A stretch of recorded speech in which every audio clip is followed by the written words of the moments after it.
Today on the Huddle Up 2018 Draft Show, Carl and Nick wrap up their thoughts on the 2018 NFL Combine, including Nick's takeaways from being live at the event in Indy, standouts and letdowns from the events, and any buzz coming from the NFL event. This is the Huddle Up 2018 Draft Show. Welcome to the Huddle Up Podcast, your go-to show for all things Broncos.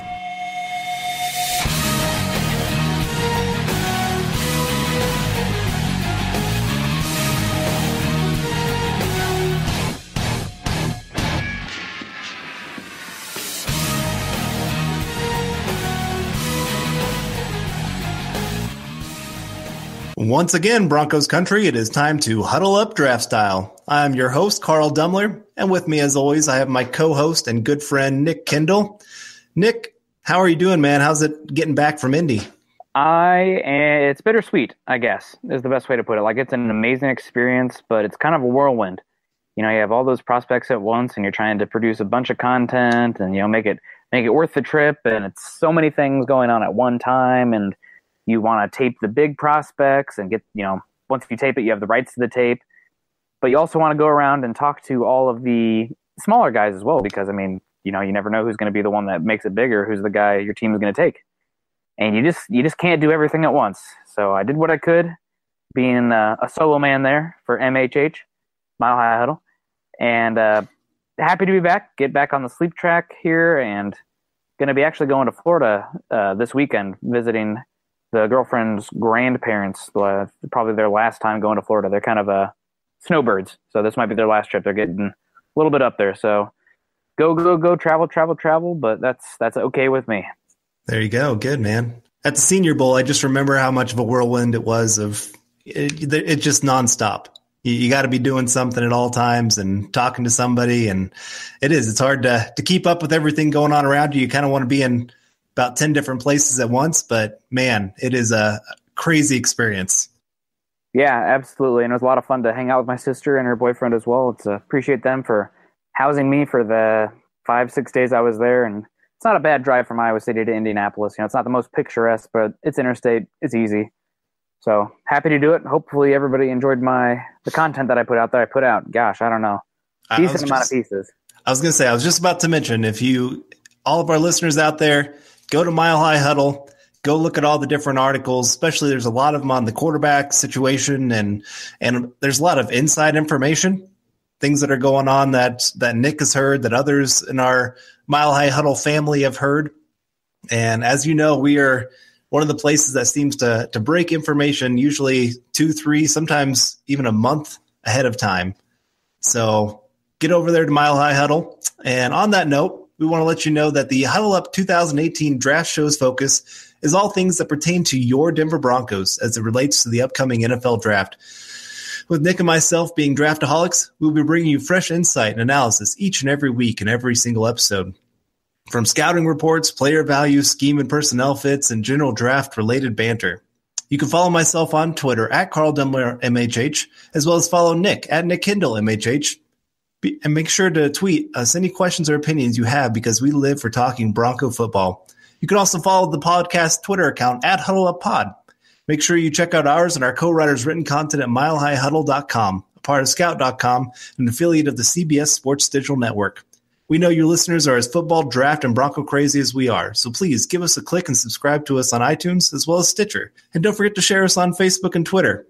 We wouldn't be here today without you listeners, so as a call to action, please go and take the time to go to iTunes or Spreaker to rate and subscribe to let your voices be heard on how you enjoy the show.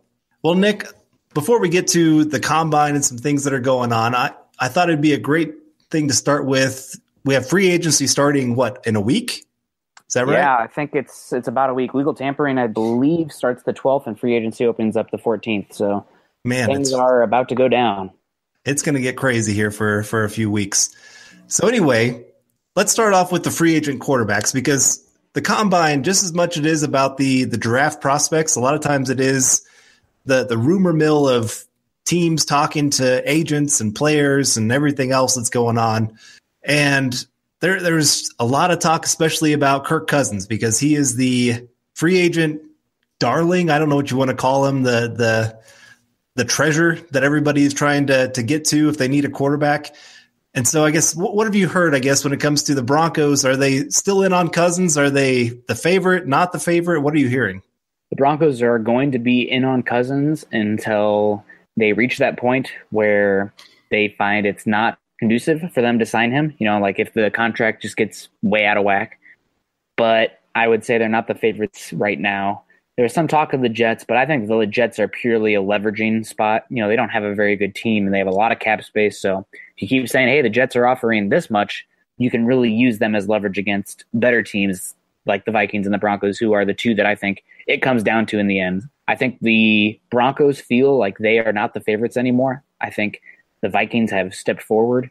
The Vikings have arguably as good, if not better, of a situation than the Broncos. They have a better team right now, but they still are in a division with Aaron Rodgers, who's the best quarterback in the NFL, in my opinion. And Matt Stafford's good as well, on a good young team in the Bears.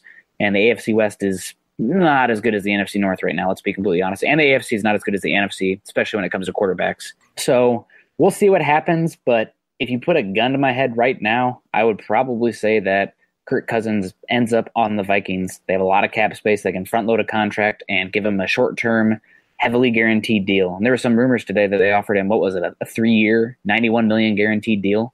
Yep, so fully guaranteed deal. Yeah, I'll believe that when I see it. Yeah, I was going to say, that's going to be a very big deal.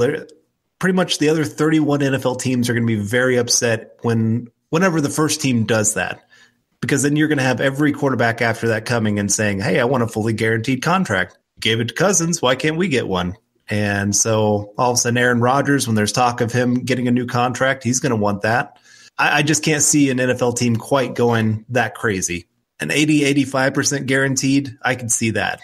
Yeah, we will see what happens. I also think that part of it is that the Broncos have walked away pretty impressed with the quarterback options in the draft. I mean, it's not surprising that, the day after the Broncos got to interview all the top quarterbacks, that all of a sudden, the Broncos are not not favorites for Kirk Cousins. So we'll see what happens, but there are options galore. There are other options in free agency. But for me personally, I know some people would disagree. I had a little bit of a disagreement with Eric today on Twitter as it pertains to it. But for me, it's Kirk Cousins. And if you're not getting Kirk Cousins, no matter who you sign, you are still going in and going after a guy in free agency. Or not in free agency, in the top of the draft. Right. No, I'm with you on that. I guess who beyond Cousins do you see the Broncos really going hard after? I know we've heard Casey Keenum as being another one. Any other options you think for the Broncos? Case Keenum's definitely one. There's a Kubiak tie there. But you could see a number of other guys. I mean, maybe they bring back a guy like Brock Osweiler for cheap. I doubt it's going to happen, but that's an option. I would personally like to get a guy like Josh McCown or Chase Daniel, maybe even a Ryan Fitzpatrick, a guy who's that 40th to 50th best quarterback in the NFL, but he's going to get paid like that. And you're not going to have to put in long-term guaranteed money in him as well. So you get a guy that at least is competent at playing quarterback, knows his role, and then go really hard in the draft after your guy in the draft, whether it be Mayfield, Rosen, Darnold, heck, even Allen or Jackson, even though I don't think those guys are on the Broncos radar as much, at least not Jackson and Allen. I mean, gosh, I'm not sure. I hear yes or no every other day, it seems like, from different people. But you go find your guy in the draft, and in free agency, you get a guy that can be that bridge/insurance policy just in case things don't go right. But I would imagine that the Broncos, if they don't get Cousins, are going to be very aggressive at the top of the draft going after a quarterback. So I have one final question before we get to the draft players. Did you hear anything about Drew Brees, since he is technically still a free agent right now? I heard nothing about Drew Brees. I think everyone assumes he's going to wind up back with the Saints. But stranger things have happened, so right, we will see. We're a week out, and it just seems kind of weird that they still haven't gotten something done there. Yeah. I don't know. I'm not sure what's happening there. I've not heard. Had heard that maybe the Vikings are going to bring back Teddy Bridgewater. That hasn't come to fruition, so he's an interesting one that's out there. Sam Bradford with his glass knees. Who knows what happens there. But there are options for that tier 3, tier 4 guy that hopefully Elway doesn't have to spend a lot of money on, doesn't have to guarantee him for a long time. And I just I'm nervous. I won't lie. I'm nervous about the Broncos being so heavily linked to Case Keenum because I feel like he's going to get Brock Osweilered. He's going to get massively overpaid for steering the ship in an almost ideal situation and not just completely sucking. I don't think is Keenum that much better than Josh McCown? I really don't think so. He's younger. You have more of a long-term option there, but you have the 5th pick in a draft where there are 3-4 quarterbacks who should probably end up going top 10. You're going to choose Case Keenum? That's your guy? Heck no, not me. That's not where I stand. I think that's silly, and I am definitely not about it. Depending on the contract, there's talks $20 million a year. Heck no. 2-year deal, 14 to 16 million per. That's probably what I'm looking at for Case Keenum. Right. And if anything more than that, good luck wherever you're at, Keenum. Well, and I'm really hoping the Broncos have learned from their past mistake here with Paxton Lynch of, one, not really going after that developmental quarterback in the first round if you don't have to. And 2, you got to play the rookie. You can't just have him sit there on the bench and then have question marks 3 years out going, well, what is this guy? And you bring in Keenum, are you going back to that whole, well, we got a quarterback battle and we'll figure it out maybe by week 3 of preseason? I can't go through that again.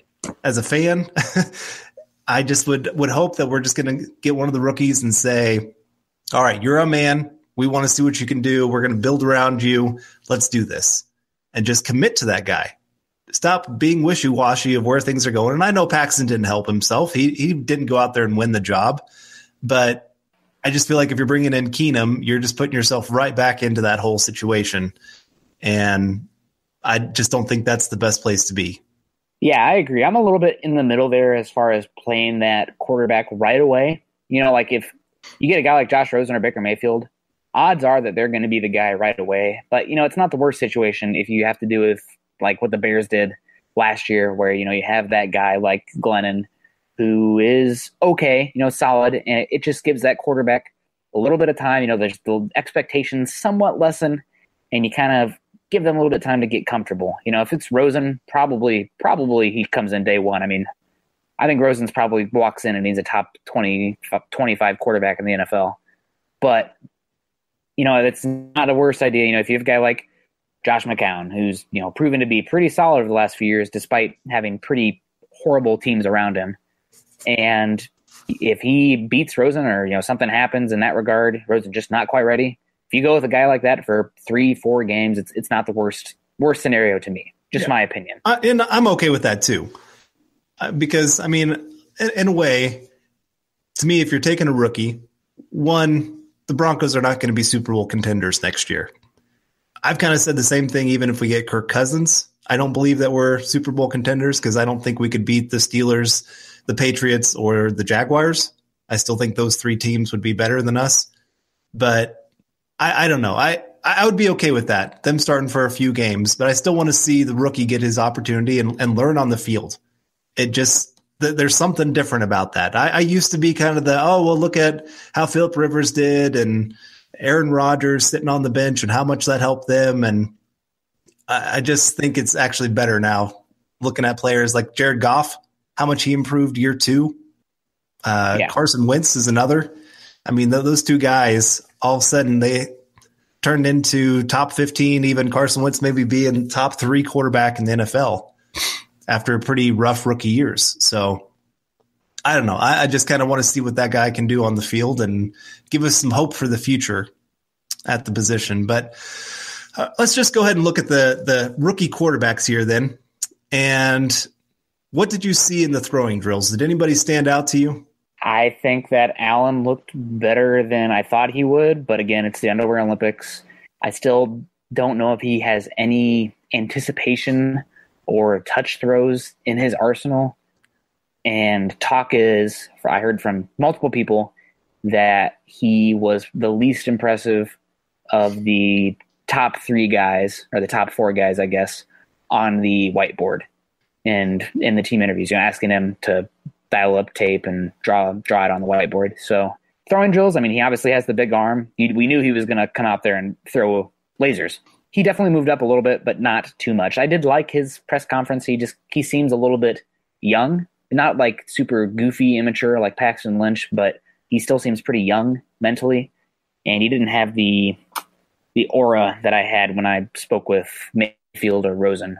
Mayfield and Rosen both looked pretty good. I think Rosen's feet, for some of them, got a little bit sloppy. I don't think he got the depth that he showed, but on tape, I mean, again, the throwing drills are, if the guys can, if you're playing a bubble screen offense like Paxton Lynch did, can they throw that 10, 15 yard out? Can they hit the seam? Can they throw the post? Can they throw it 60 yards down the field on a fly route? So those are the things that they're testing there, and making sure their mechanics aren't totally horrible. And I think Rosen and Mayfield look good. I'm disappointed we didn't get to see Darnold. And I think, obviously we knew he would look okay in this event, but Tanner Lee, big kid, strong arm, decent athlete. So somebody's going to take a shot on him. He's kind of the Davis Webb of this season's draft, probably lesser tier than Davis Webb, but somebody will take a chance on him late. But I think out of the quarterbacks, those are the guys that stood out to me. Kyle Aletta was never going to look incredible. That's not his game. He's definitely a thinking man's quarterback, a rich man's Trevor Siemian, as Eric has said, and I like that a lot. He's doesn't have the physical upside that a lot of the other guys have, but to me, this really solidified to me that Baker Mayfield and Josh Rosen are my top two quarterbacks, with Sam Darnold third, and then you have Allen and Lamar Jackson, who probably, if the Denver Broncos had a solidified quarterback, I'd be more interested in them, and Darnold for that matter, but they don't. So guys who are most pro ready, guys safest, kind of totally different, 180 turn from Paxton Lynch. I came away most impressed with Mayfield and Rosen. Yeah. I listened to all the press conferences of the top four guys, and I'd probably rank it Rosen as my top press conference. You could just tell the man oozes intelligence. Just every thought that he has, you're just going, man, this guy is processing things at speeds that others are not. And just like I said, he's well-spoken. He's very calm. I was told that in some of his interviews, he was making teams laugh, which was kind of a big deal when you have 15 minutes and just trying to build some rapport, which was something that teams had a lot of questions about with him. And I thought he answered very well for his questions. When he was talking about, I just got to be myself. I know players can see through when I'm trying to be fake. I'm not a rah-rah guy. I'm going to go out there. I'm going to work my tail off and be that guy and hopefully win the respect of my teammates. And I really loved a lot of his answers. Baker Mayfield, I felt like, was at times a little bit defensive. I don't know. Did you get that feeling at all? I feel like, as somebody who is a member of the media there, he hates us all. Which, rightfully so. There's been some stuff. Although I think Rosen has just as much right to hate the media. So right. I don't know. I think I felt like he was calm. I didn't feel like Rosen ever snapped at the media for anything, like any personal questions about some of his attitude and stuff like that. Where Baker, it was just kind of like, I know I'm the man. I'm going to tell you that I'm the man, and all these other problems, they don't even matter. And which, he answered some of the questions. He said, I'm going to be honest with teams about the mistakes I've made along the way, and which was good of him. But like I said, I just felt like he was reached that point of, I am so tired of answering these same questions, which that is understandable. You've had to answer these same questions, Senior Bowl, all the other offseason interviews you've done. The same questions keep coming up. And it's like, how many times can I answer the same question a different way? Yeah. I would say out of the four that I get to see, because unfortunately Allen and Lamar Jackson were interviewing at the same time, and the boss man said, get Allen. Boss man's Chad Jensen, in case you guys didn't know. But he said, get Allen. So I'm like, okay, I guess I'll get Allen, which is unfortunate because Lamar was supposedly pretty darn funny and charismatic. But I would rank them probably Rosen, blew me away, intelligence, definitely a guy that you want as the face of the franchise. I think he's going to, he needs to work. Before he comes on our podcast, because his blah blah blah that's kind of out there, but I think he kind of knows how to work the media. He's been under the spotlight forever, and he just has that air of a franchise quarterback.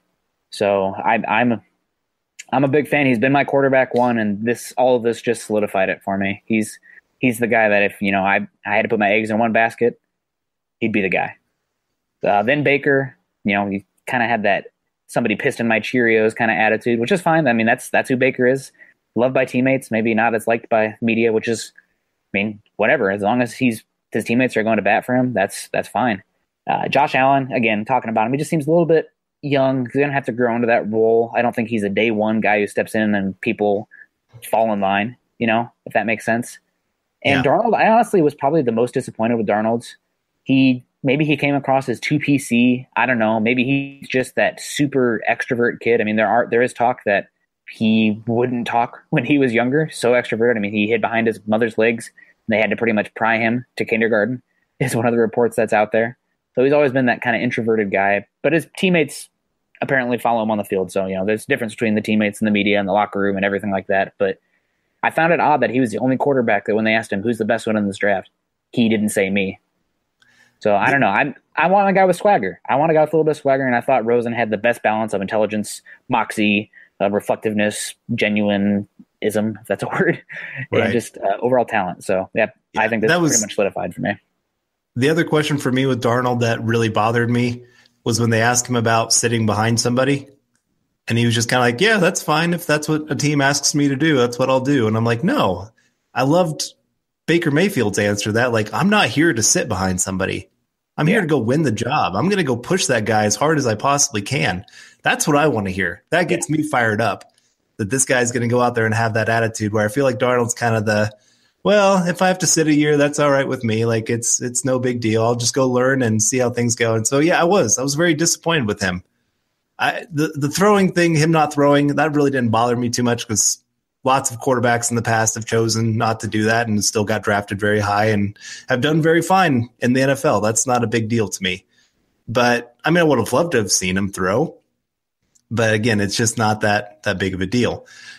Again, it's the underwear Olympics or whatever you want to call it. It's not real life. It's not the real game. It's just a matter of, again, that's where I love Baker Mayfield's answer of, why are you throwing today? Because I love to compete. Yeah. Because I want to show I'm the best. Like, that's, again, like, this guy just oozes, I want to go do something big. And Rosen's the same way. He has that kind of not too over the top cocky attitude, but just on that edge of, I know I'm good. And I just feel like in the NFL, you need a quarterback with that kind of attitude because they're going to make mistakes along the way, but they need to be able to still say, I am that good. Yeah, I can't disagree with you. Overall, I think Josh Allen did help himself, though. He did pretty well in the physical drills. I mean, he's got the size that you want for the quarterback. He's big. I mean, what do you weigh? 237, almost 6'5", and then above pretty much at the 70th percentile or greater for all the physical tests as well, besides the 20-yard shuttle. But, I mean, who cares? So, I mean, he's definitely intriguing for my Wyoming Bronco fans out there. I just feel like because of Paxton Lynch and his struggles and the reports, I know I can't verify it, I wasn't in the room, but it's the reports that he was the least impressive on the whiteboard of the guys. I just don't think he's the guy that fits with the Broncos. Now, that said, if the Broncos go out there and spend big money on Case Keenum, God forbid, pardon my French, and then look for that developmental quarterback that can play 3 years down the road, God, it probably ends up Josh Allen. And that just gives me a little bit of PTSD. If you're going to go for a quarterback in this class, I said go get the top guy. And I think that's, I mean, for me, it's Rosen, Darnold, Mayfield. I could hear an argument for any of them, but probably day one, Rosen or Mayfield. It's got to be one of those guys, right? Like, it's got to be one of those guys. Yeah, that's your gut feelings, one of those two guys. Yeah, that's what I would do as well. That's my thought too. I think one of those two guys will be the starter for the Broncos week 1 or week 4, somewhere in there. Yeah. Like you said, maybe they need a couple extra weeks to kind of get their feet underneath them and just kind of see what a NFL game runs like. But they both played in big conferences and kind of know what it feels like to be in a big crowd, all that kind of stuff. So I think they'll handle it just fine and come out there and do well. But it's easy to see,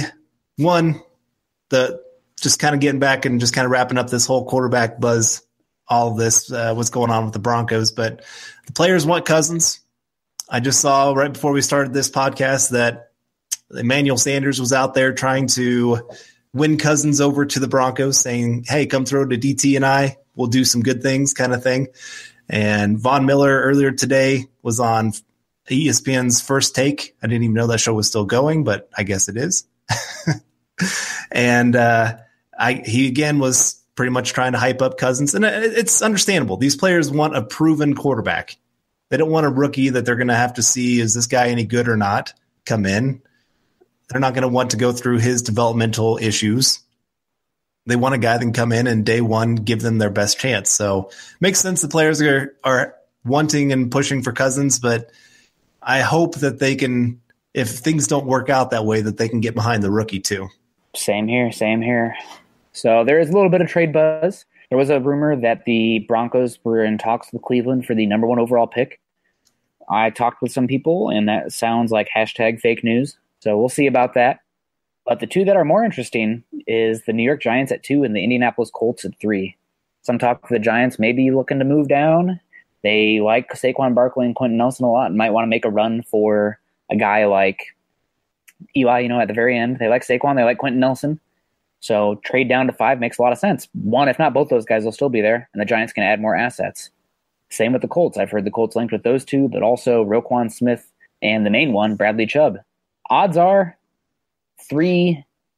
probably three of those guys are there at 5. So those teams, adding assets and moving down and still getting your top guy or your second guy sounds like a pretty good idea for those teams. Now the Broncos are going to have to compete with the Jets, who are probably going to be looking to trade up as well, unless they somehow get Kirk Cousins, which I don't believe in. But it's a sweet spot, and Broncos have assets to do it. So it'll be very interesting to follow. And if the Broncos do lose out on Cousins, I really expect Elway to be very aggressive in trying to move up to 2 or 3. Yeah, Elway's not going to mess around when it comes to the quarterback position. They've messed around too much already over the last couple of years. So they'll go get their guy and whatever it takes, and could make the draft very, very interesting. Are there any other trades, free agency buzz that you've heard about the Broncos? The Broncos are not that interested in Saquon from the sounds of it. It's got Gary Kubiak's fingers all over it. Even if he's there at 5, I don't think they would take him. Even if they get Cousins, I don't think they'd take him. I think they'd take Roquan Smith or Quentin Nelson over Saquon Barkley, if that says anything to you. And I think they're looking more day 3, maybe early day or late day 2 at running back. Same goes for defensive line. It's a deeper defensive line class. My boy, Taven Bryan, shut up to all the haters. He killed it. Did absolutely phenomenal. I wish he would measure it a little longer in the arm length, but that's fine. He measures pretty close to Derek Wolfe, honestly.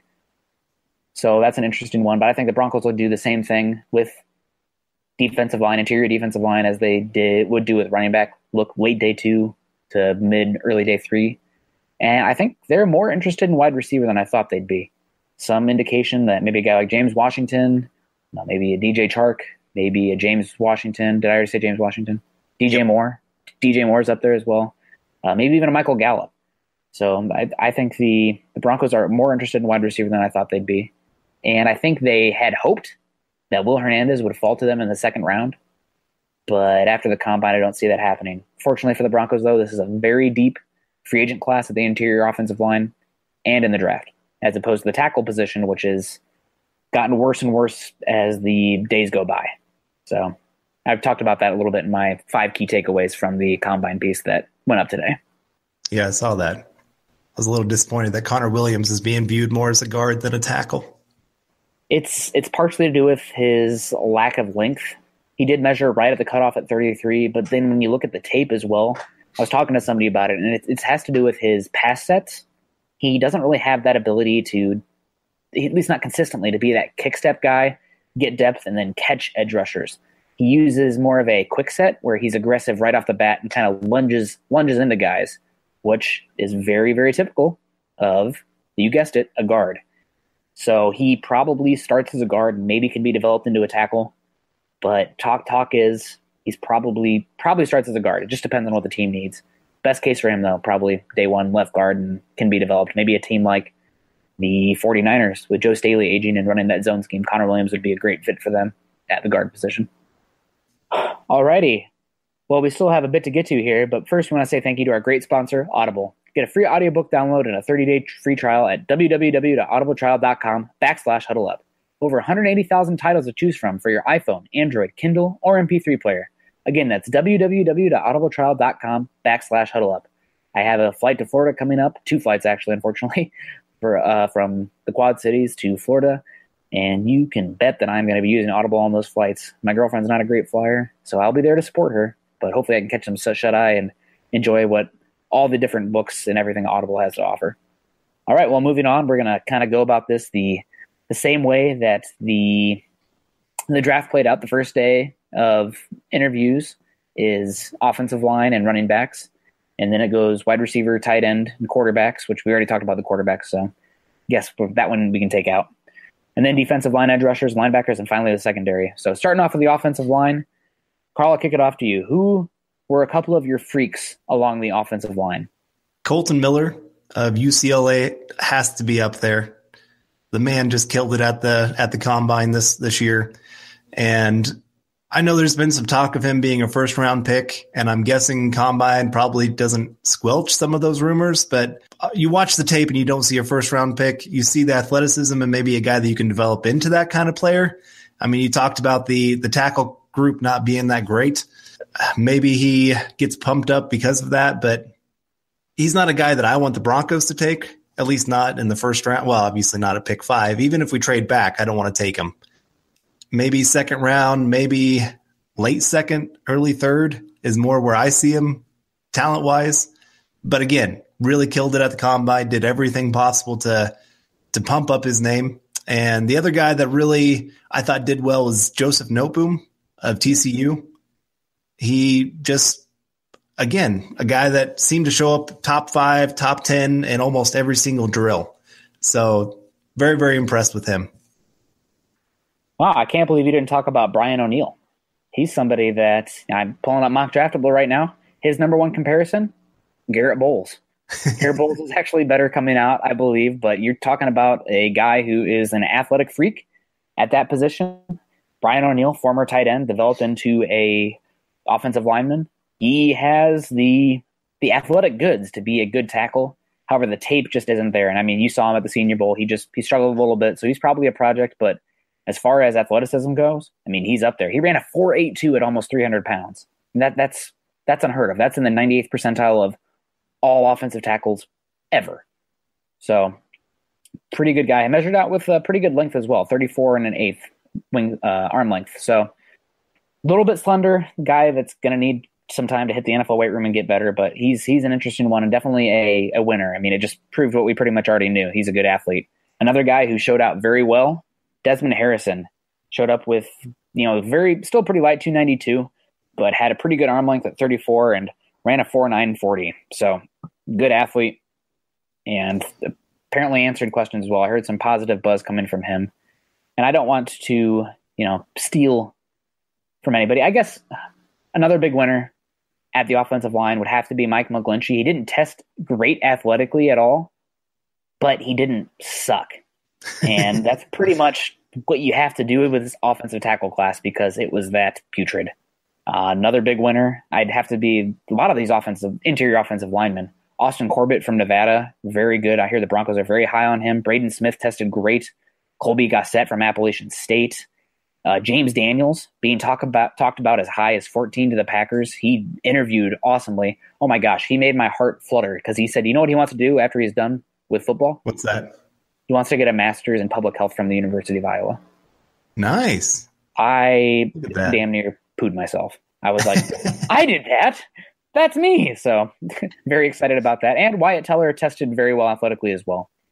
So those are some of the guys. As far as losers, I don't know if you have this one right in front of you. Orlando Brown, obviously gigantic, the biggest loser in more ways than one. Orlando Brown was just a huge disappointment. There was talk of him being a top 10 pick before the combine. God. And then he goes out there and he didn't even have to have a great combine. He just had to not go out there and be terrible. Yeah. And he just bombed it. Maybe the worst of a guy that was expected to be a top 10 pick that I was hearing today. There were people talking, he's a day 3 pick now. Yeah. I want to expand a little bit upon that as well, because I see people saying, you got to trust the tape. You got to trust the tape. And while I agree with you, Orlando Brown had questions coming into this at the combine. The reason it exists is to answer these questions. Not only did he not answer them, he failed miserably. And that goes beyond, what kind of athlete he is, but it has to go with his work ethic as well. I mean, he knows this is the biggest interview of his life. it doesn't, I mean, I'm not out there doing it, but as far as offensive linemen go, it doesn't take that much to train to get over or at least reach 20 bench reps. And he hit what? 14? 14. And then he looked sloppy. He showed up 20, 25 pounds overweight, which is a huge red flag. I mean, for Denver, you might as well take him off the board, in my opinion, because somebody that's carrying that much bad weight playing at altitude, I mean, that's going to be a nightmare. It's always going to be an issue with him. Right. No, I agree. Yeah, and then you have the coaches literally yelling at him on the field for dogging it and loafing it in the drills. So I haven't heard how he did in the interviews, but talk about a garbage combine. Orlando Brown Jr., come up and get your award. I tweeted out that I heard that he was one of the biggest losers from the weigh-in, and my mom texted me like, oh my gosh, he's like 6'8", 345 pounds. What are you doing? He's going to eat you. So I definitely avoided him when he was at the podium. Well, not that he'd see my tweet or anything, or hopefully not, care about it too much, because what am I compared to some of the bigger media people out there? And what am I compared to what the teams think? But definitely a big loser. The other one I want to touch on, it's kind of an unfortunate big loser, but Billy Price tearing his pec in the bench press, not being able to test, and then also having that injury. I mean, he, especially with how good the rest of this interior offensive lineman class tested, I could see him falling down the boards pretty hard. I saw he had surgery today and is expected to be back in time for training camp. But that's still, for any team out there, if you're taking an offensive lineman in the first, you're expecting them to start. And like you said, when this group is so deep on that interior offensive line, I just see a guy that's going to maybe fall a round or two just because of that injury, which, yeah, like you said, that's pretty sad. You hate to see that, but it happens every once in a while. Sidney Jones last year during his pro day, did he tear his ACL or did he – I can't remember which one it was. Sidney Jones tore his ACL, I believe. ACL, yeah. And then all of a sudden went from possible first-round pick to day 3 pick. He went to middle round 2. Middle round – okay, sorry, yep, okay. But still, I mean, that's millions of dollars lost all because of – something that happened that really he couldn't control. So feel for that guy. Get well. But is there anybody that you think is really like that perfect fit? For the Broncos? Yeah, for the Broncos of this offensive line. Anybody you just see, oh my goodness, this guy just fits in perfect. I know Quentin Nelson, Will Hernandez, but anybody beyond, because we've talked about those guys quite a bit. Anybody else? Well, those are the two that I was thinking. So, okay. But I probably have to go with Austin Corbett. He tested extremely well. He's a versatile guy. He played tackle. He played all across, and he's the 4.0 student, a team captain, and interviewed very well. I've listened to an interview from the Senior Bowl as well. Very engaging guy, and he measured well athletically. He's going to need to get stronger, but I'm overall impressed with him. And if the Broncos are looking to get a guy that you can bring in, maybe be that left guard day one or even a potential center in the future, I think he has the overall skill set to be very versatile and be a player for the Broncos offensive line for a long time to come. All right. Well, let's move on to our offensive weapons. Who are some of your freaks from the combine? I want to hear about you. You want to hear mine? I want to hear who's your ideal offensive fit. In fact, give me a tackle. Give you a tackle? Well, I guess tackle-wise, I know this is kind of a cop-out just because the other guys failed so bad, but Mike McGlinchey is probably that one guy to play right tackle. When he did play right tackle for Notre Dame, I thought he was better as a right tackle than he was a left tackle.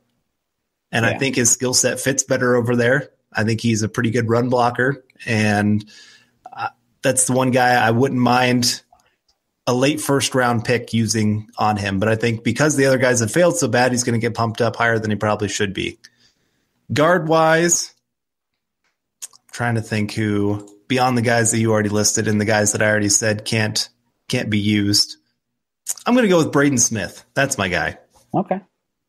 I loved watching his tape. I thought he was one of the more consistent players. I don't think he's as dominating as what you see with like Quentin Nelson or Will Hernandez. He's not going to – how did Quentin Nelson say it? I want to eat your soul, or I want to take your soul, or something like that. I can't remember how he said it. But Braden Smith, he's just one of those very, very consistent guys. Plus, he's a Kansas kid. Came from Olathe, Kansas, which is other side of the state from me, but still, he's a Kansas kid. And I just thought tested really well, just nothing that really stood out that said, oh my goodness, this guy's going to fail. So I think he's going to be one of those very consistent starters in the NFL for a lot of years. Yeah, I can't disagree. Tyrell Crosby did pretty well also. Just found that out there. He's kind of one of those guys that if the Broncos are looking two birds with one stone, he's a guy who could probably be a right tackle or play either guard spot. So right. And he was one guy I wanted to kind of mention. I forgot to mention him at the Senior Bowl.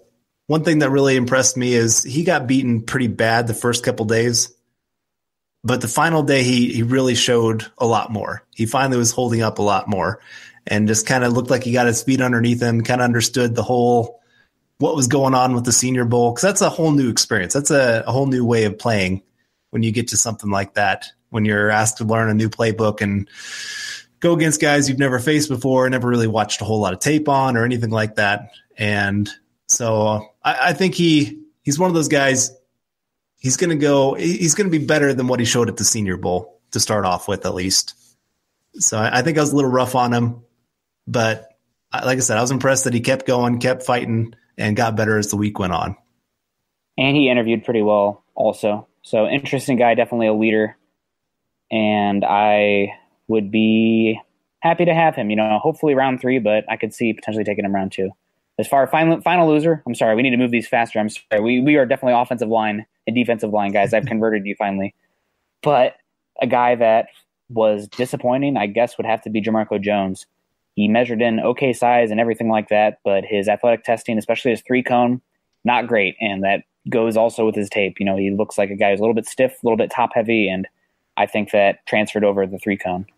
All right, moving on. I know you kind of tried to make a transition to this earlier, but I pulled you back because offensive line rules.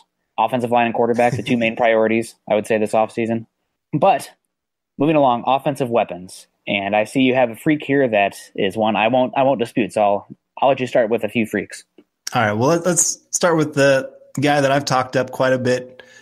One of my top 3 favorite wide receivers in this entire draft, and that is DJ Moore of Maryland. Just went out there and dominated the combine, in my opinion. Ran everything well. There was nothing that really stood out that made me go, man, this guy's not going to be something. Ran a 4.42 40, 15 bench press, which isn't great, but it's not terrible either. 39.5-inch vertical, which is pretty good. 132-inch broad jump, 6.95 3-cone, 4.07 20-yard shuttle. So again, just a lot of things. And then maybe the one big thing of his measurement that really stood out to a lot of people was his height. He came in at 6 foot. I don't think anybody was really expecting him to be 6 foot. They were thinking maybe 5'10", maybe 5'11". I know that 1 inch doesn't make a whole lot of difference, but it still puts him in a different group, I think, of wide receivers.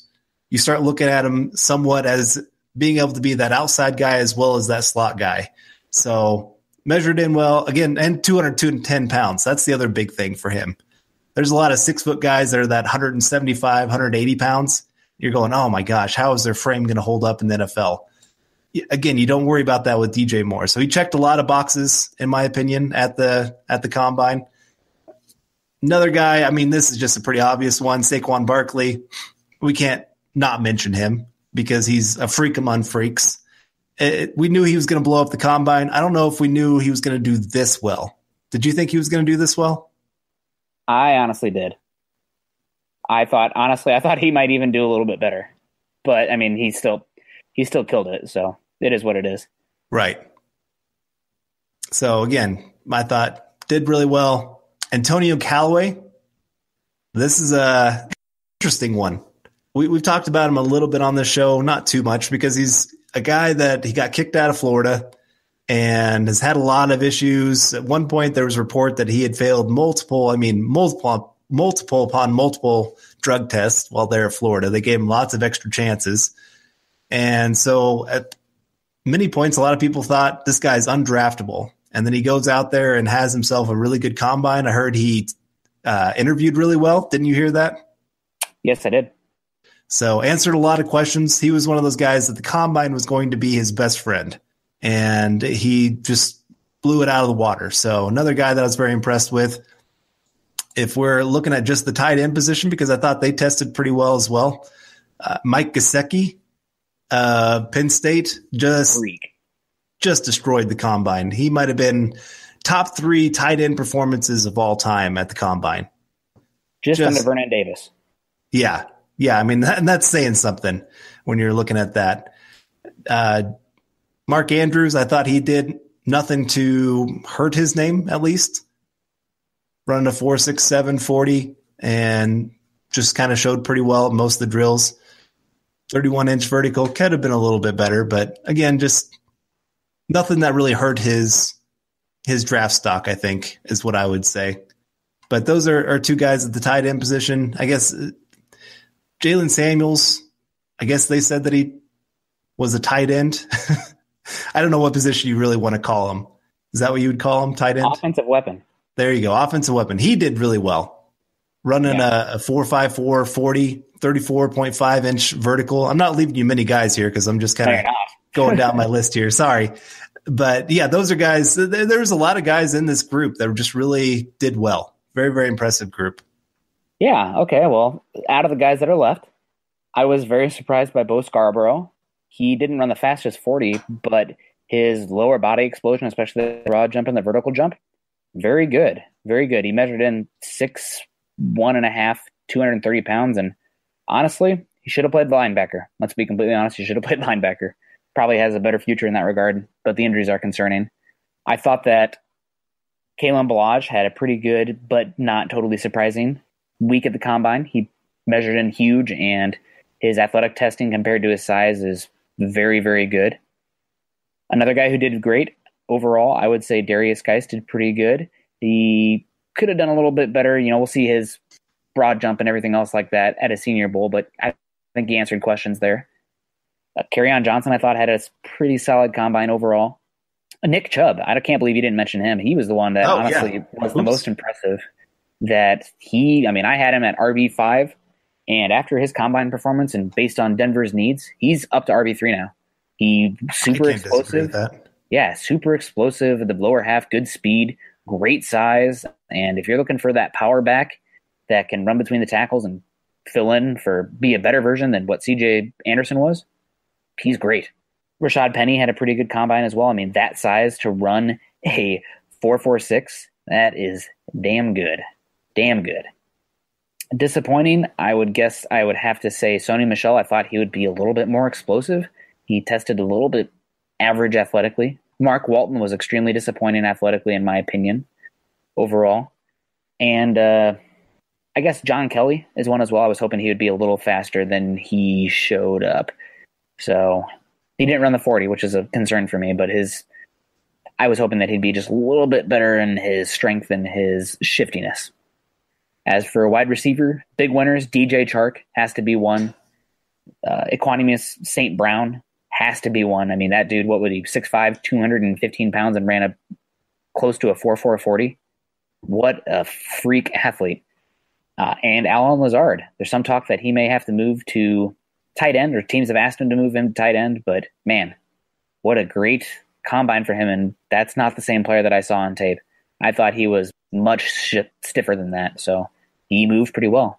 And a little bit of a sleeper here, Marquez Valdez-Scantling. I honest to God, did not know anything about this guy coming into the combine, but 6'4", 205 pounds, and then with just monster hand size, 10 inches, and then runs a 4.37 with good broad jump as well. So interesting guy. There's pretty good job overall. In tight ends, I guess I'll just throw out one for tight ends, but I thought that Ian Thomas had a pretty good combine. Nothing crazy, but I think Ian Thomas definitely helped himself overall. Good list. Yeah. A couple other names I wanted to mention of some guys that didn't help themselves. Ronald Jones. Yeah. Not his fault. Up in the 40. Yeah, that's not his fault, but it's still, he had that chance to really cement himself as running back 3, at least. Maybe passing Geis even if he really blew up the combine. And then to go up and pull up in the 40 like he did, just kind of disappointing not to get to see his true numbers. And I'm with you on Sonny Michel. I was probably one of the most disappointing guys at this entire thing, I would have to say. And finally, another loser, Akam Wadley, Hawkeye. One of the worst combine performances to date. Just small and not athletic. Not great. not great. Calvin Ridley had to be a loser as well. I know you got to trust the tape there, but was smaller and not as athletic as I thought he would be. So what does that say? That's normally a red flag. Right. Another wide receiver that I wasn't very impressed with, Auden Tate. Yeah. I know he's been kind of your boy, but he just, again, another guy that... I hedged my bets with the bigger wide receivers, and I liked Tate and I liked Equanimous St. Brown, but I needed the athletic testing to prove either one, separate them. And ESB extremely separated himself. So I guess goodbye, Auden Tate. You're a day 3 player. Right. That's just it. It wasn't even that he had to go out and blow away the combine. It's just he had to go put up some decent numbers, and he couldn't do that. Kind of like Orlando Brown. It wasn't like he had to go out there and just run that 4.40, but if he runs like a 4.55 40, oh my goodness, this guy is easily a top 2 round pick, and he couldn't do it. So very disappointing to see that with him, because you were starting to make me a believer, and I'm no longer a believer, man. Me neither. And this is again where I know we have to be careful with the combine, because you can read too much into some of these things, but there's still like those base numbers. So you're just going, you need to reach at least this level. And if they're not reaching that level, then you're going, okay, there's something there that we're missing. Like they're not to the level you need them to be to make it in the NFL. It's kind of like we're going to get to them here in just a second, but one of your boys from Iowa on the off-ball linebacker spot, he needed to run about a 4.7 40. And he ran a 4.82 and just kind of proved everybody's thoughts on him of he's just not athletic quite enough to make it in the NFL. Yep, unfortunately. But we should probably kick it off to the defensive side of the ball here. Right. We're running a little long because, as we tend to do, if anybody who's listened to this podcast ever knows, we have a tendency to do that. Right. We like to talk, and we both, I think, are okay talkers, but it's something we got to get a little better at, wrapping these things up. So moving along. Defensive line. I'll give my one. I'll give one for a freaking week here on defensive line. My freak is Bradley Chubb. He just absolutely a guy again. Just has to go in here and answer some questions about his athletic traits. Can he really match up with some of the other guys? And goes in there and just destroys the combine. Just very, very impressive for his size to go out there and put out the numbers that he did. I mean, he was putting up their numbers with last year's number 1 pick. So that's pretty impressive on many ways. And then the week, and this is not really his fault, Maurice Hurst. I know you're not a big fan of his, just mostly because he doesn't fit what the Broncos really need. He's more that 3 tech instead of a 5 tech. But to find out he maybe has a heart condition, and I don't know what that means for his future. Does that mean he can't play football at all? But I just feel for that guy that he could go from possibly a first-round pick to not even draftable. Yeah, it sucks. Well, my freak is Taven Bryan. I don't know if you've ever heard of him before. But I've heard whispers, yeah. Yeah, he showed out pretty well. I wish he had a little bit longer wingspan and arm length, just because I like those long 5 techniques. But he did pretty well for himself, so he's definitely one. I mean, 97th percentile vertical jump, 98th percentile broad jump, 95th percentile 3-cone. You're talking about Bradley Chubb being a guy who impressed you. I was actually not as impressed with Bradley Chubb. That's because of that 3-cone. That's so important for those edge rushers.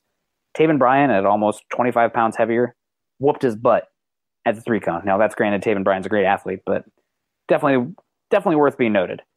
Foloranzo Fatakusie from Connecticut was impressive to me. He overall, good size, good length, just impressive kid. And Trenton Thompson from Georgia. Those are my favorite interior defensive linemen that impressed me. As far as edge guys, I would be remiss if we didn't mention Aid Aruna from Tulane. Again, a really good athlete, but not very good 3-cone. So that's something worth noting. He's very, very, very raw overall as a player. And then Sam Hubbard, I thought he made himself some money here. And also Rasheem Green. He's listed as a defensive end. He's probably going to be a inside-outside guy. He's what the Broncos wish DeMarcus Walker was, in my opinion. So those are my guys that were the freaks. Now, as far as weeks, Andrew Brown, for as explosive as he is on tape, oh my goodness, he sucked at the combine. His athleticism traits were very, very disappointing, especially his lower body explosion. He's small for his weight, and he was not above the 20th percentile on broad jump or vertical jump. So very, very disappointing for him, and he has some off-field issues that are concerning for me.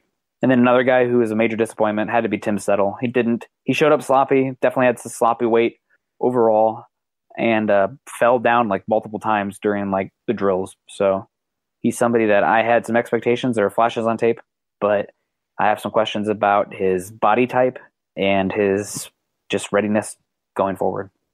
Understandable. All right, well, let's move on to off-ball linebackers, as this is a pretty important position for the Broncos. And there has been some talk of, if they get Kirk Cousins, like you said, going after Smith of Georgia.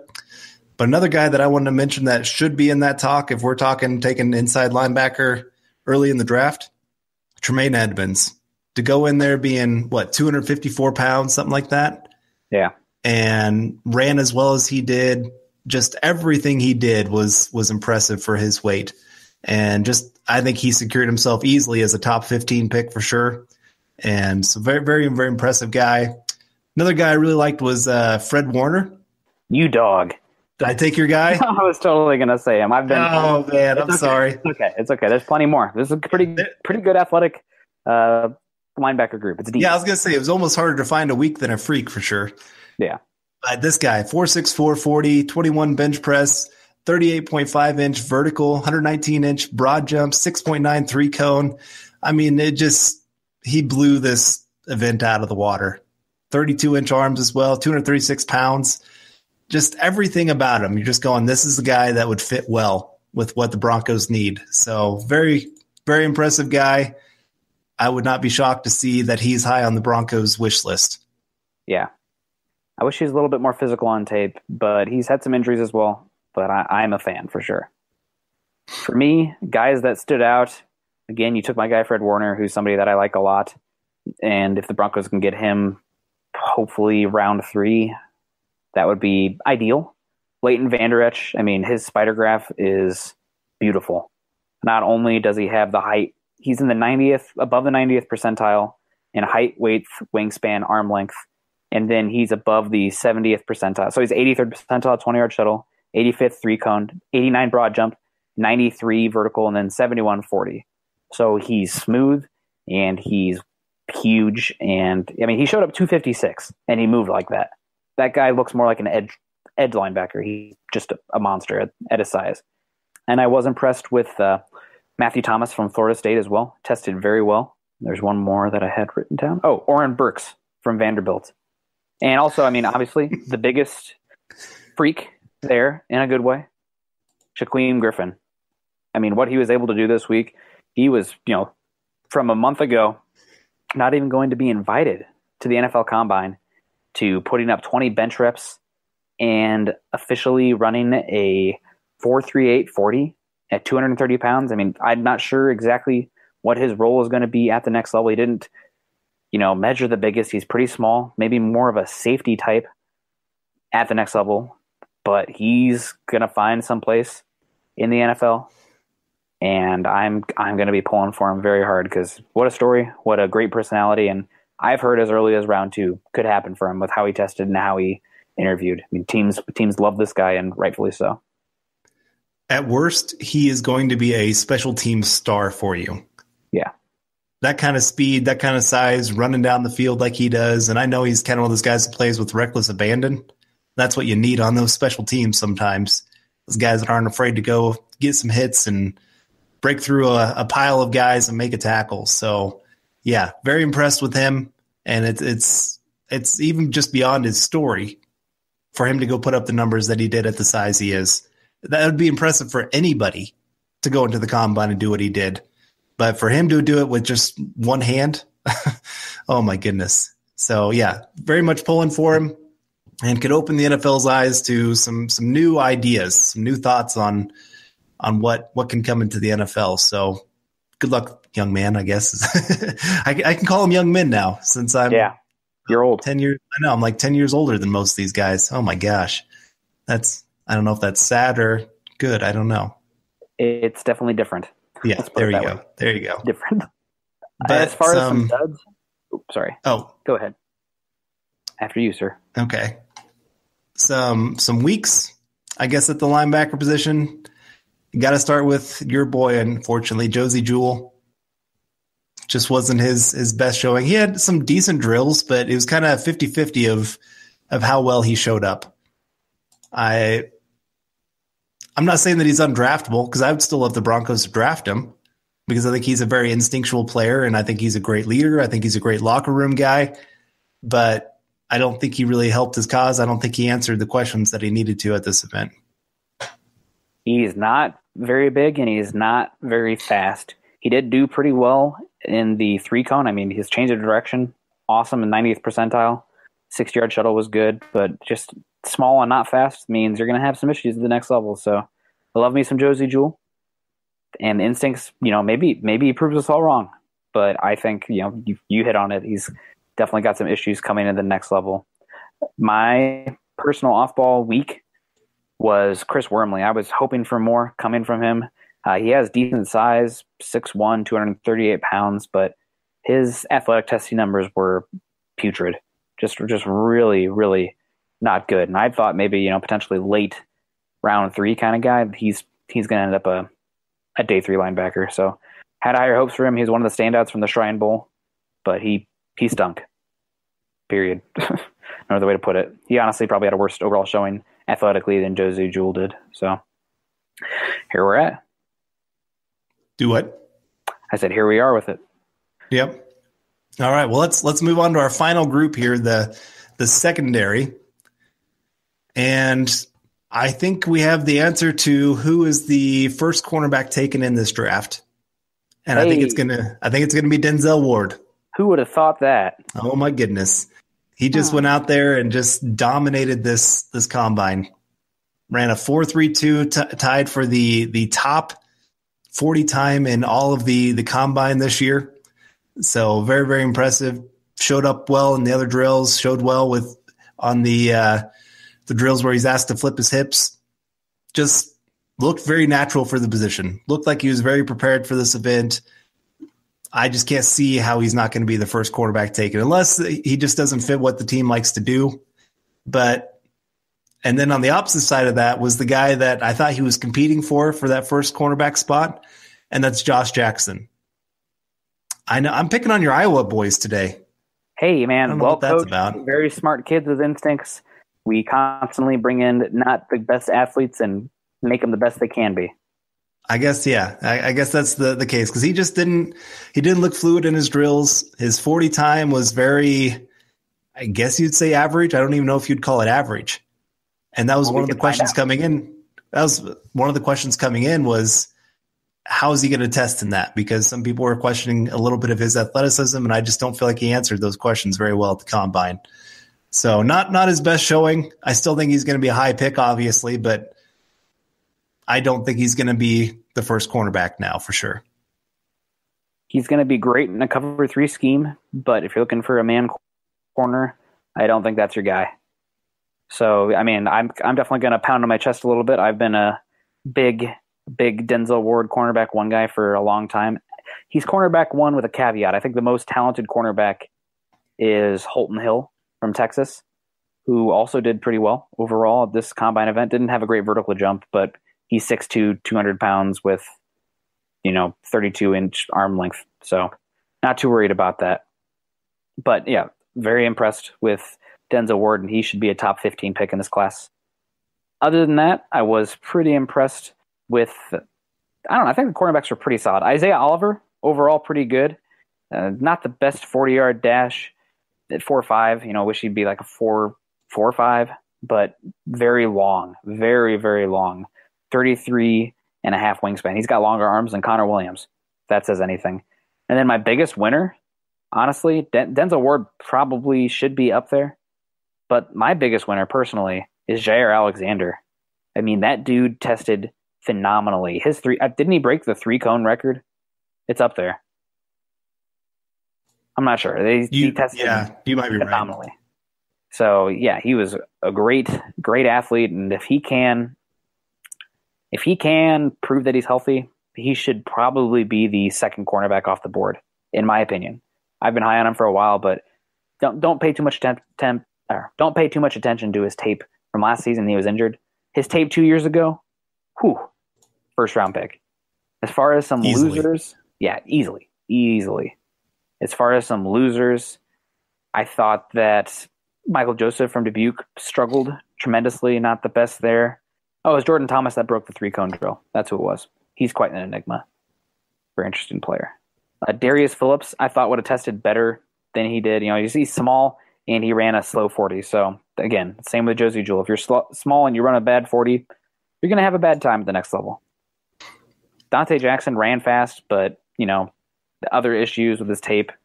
And I thought Isaac Yiadom would test hopefully a little bit better. He, 4.5, 240 is solid, but not fantastic. And he's a guy that potentially the Broncos, if they bring a press corner late in the draft, he's somebody to definitely consider there. But I thought maybe if he tested well here with his size, he could have been maybe as early as a round 2 cornerback, but I don't see the athletic traits there for that. As far as safeties go, big winner has to be Derwin James. There's some talk that they might move that kid to cornerback, and I don't think that's the best move for him. But you know what? If you do it, he has the athletic tools where he is going to be a matchup nightmare.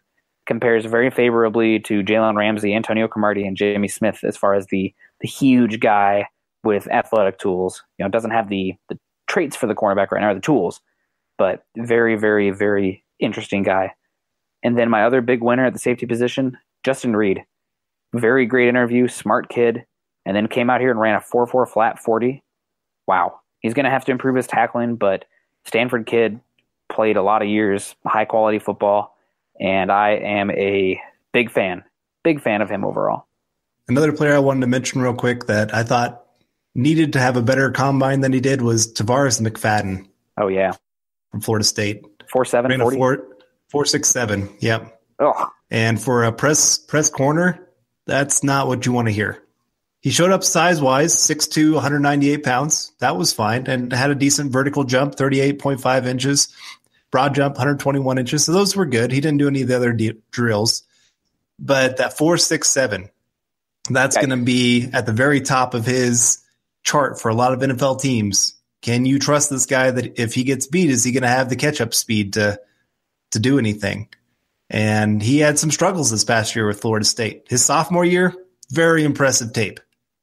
This last year, not so much. So he's going to have a pretty good pro day to really answer some questions, that's for sure. Absolutely. And Minkah Fitzpatrick, have to touch on him. He had a solid combine, but he's not the height, weight, speed freak that Derwin James is. I wouldn't be surprised if either one went before the other, but both, to me, solidified themselves as top 15 picks in this draft. So overall, pretty good day, pretty good week of the combine. I would say that I was more impressed overall with the defensive talent than I thought I would be. Oh my gosh. We didn't touch on one of the biggest freaks of all. Who was that? Lorenzo Carter. Oh my goodness, yeah. Oh my goodness. I guess it's kind of hard because he's kind of that tweener guy of edge rusher, off ball. I guess we kind of forgot which position to put him in, but you're right. One of your favorites, one of your guys that you had hyped up going into the combine and ran a 4.5 40. Oh my goodness. 4.5 40 at 250 pounds. And then had a broad jump of 130 and a vertical jump of 36. And has arm length of 34 inches and a wingspan of 82. This kid is an absolute freak. And then, we dropped the ball on edge rushers. Josh Sweat, another one. Mm-hmm. Yeah. Gosh, if he doesn't have those medical issues, he is a very, very early pick in my opinion, potentially even a first-round pick. And he still might. If he checks out with everything, he might. But that's a guy that the Broncos are looking for edge rusher day 2, and he checks out medically. I would love to get Josh Sweat. I think he corners well. He's got great length, and he looks like he's a freak athlete overall. Oh, I'm sorry we forgot those two guys. Man, what kind of draft podcast are we running here? I know. We're trying to keep it under time. That's our thing here, and we're not good at that. So we cut out other places. But no, it was there's a lot of great athletes at this combine. Really showed well for showed the depth of this group. I think we've talked about that in the past. There's not a whole lot of top end talent, like that top 5. Oh, they are for sure top 5 talent. But man, the depth of this draft, that's the great thing for the Broncos. And that's the great thing, especially having 5 picks in the top 103 picks or something like that. Yeah, I believe so. It's high. We have a lot. So it's good news, but everything revolves around the quarterback. So the biggest positive, I guess, from the combine, there are multiple viable options at the quarterback position, and the Broncos have the assets and an early pick to potentially get it done. And it sounds like teams at 2 and 3 are willing to trade down. Biggest negative, this tackle class compared, and when you look into it, considering the free agent group as well, holy yikes. I do not know if right tackle is going to be solved this season. It could be a rough one again. What about you? Biggest takeaway, positive and negative? The positive is, I guess, the rest of the offense, since that's what the Broncos are needing, is that insurgence of young talent on the offense. I think there's a lot of talent, like you said, in the interior offensive line, quarterback, running back, wide receiver, has some, not top talent, but we got DT. We don't need a number 1 wide receiver. We need that number 2, number 3 kind of guy. And there's a decent number of those guys in this draft. Tight end, I thought they showed better than I thought they would. And so maybe you get that second weapon at the tight end position.